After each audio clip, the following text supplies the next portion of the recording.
What if I told you that the worst passport in the world could be your greatest financial weapon?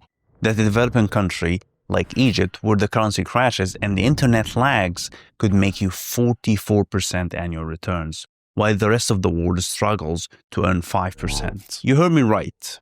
Today, we are exposing the ugly truth about developing countries.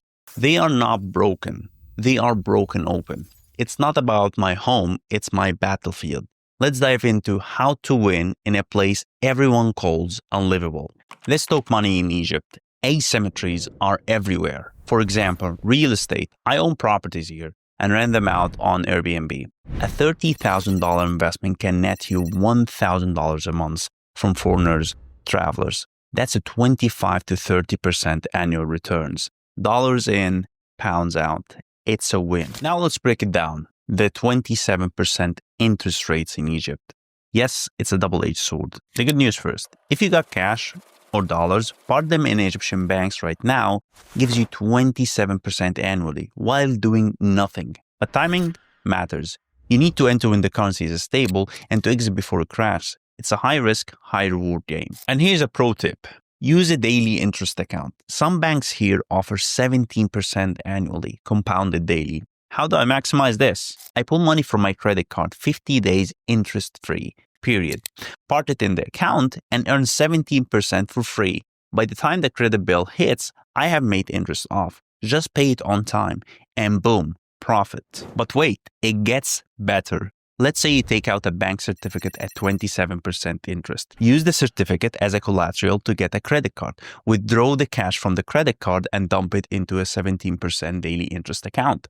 Now you're earning 44% annually, while the bank takes the risk. Crazy, right?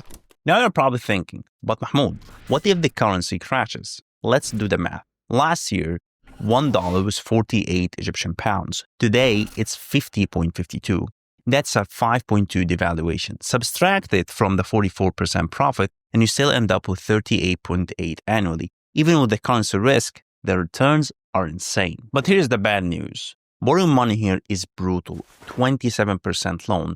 You'd be drowned in interest. But here's the loophole. Subsidized loans. For example, the government here offers housing loans at 8 to 3% loans to buy apartments. So you take a 5% loan, invest it in the cash, 27% certificate, and you pocket the difference. This is how you play the system. Now let's move to labor cost. Shockingly low. $400 to $200 a month, you can hire a full-time assistant or even a chef. My family business here thrives because of operational costs are minuscule.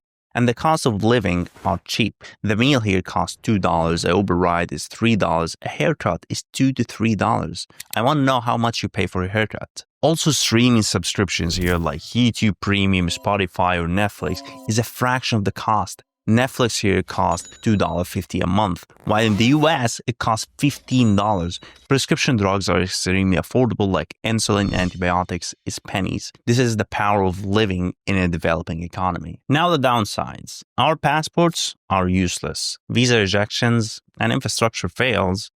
That's normal. Like slow internet speeds that kill productivity. But there is a fix. A 4G Wi-Fi hotspot for $10 to $15 a month. You can bypass this crappy infrastructure and get a reliable speed. It's not free, but still, cheap by global standards. And of course, if you visit Egypt, you know traffic. It's a nightmare. Hours wasted on the streets. But hey, you can work remotely, if you can, of course, instead of wasting hours to go to the office. But I would say one of the biggest challenges here, that people thought you are crazy because you're taking an investment. But in the developing countries, this is the only way to survive. You play a different game, low barriers, high rewards.